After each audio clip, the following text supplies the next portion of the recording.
हम विभा भारद्वाज बोला तानी। हमारा यूट्यूब चैनल में रउआ लोग के बहुत बहुत स्वागत बा। धन्यवाद। कि रउआ लोग के परीक्षाओं जब होखे जाला लड़किया के शादी के, तो वही घड़ी ई गीत गावाला। जे घड़ी माई गंगा हेलेली वही घड़ी गंगा हेलल जाला।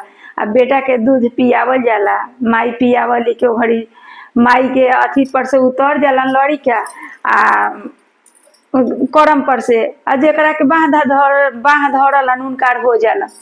तो उहे घड़ी के गीत हटे। तू त जालए बबुआ अपना ससुररिया,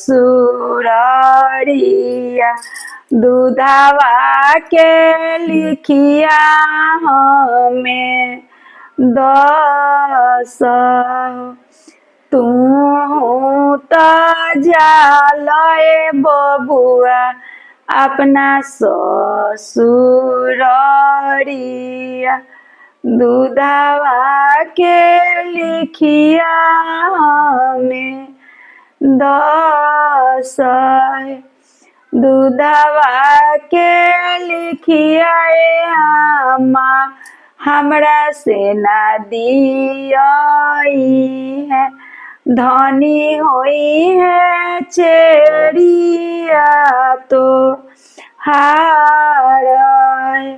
दूधवा के लिखिया अम्मा हमरा से ना दियाई है, धनी होई है चेड़िया तो हार।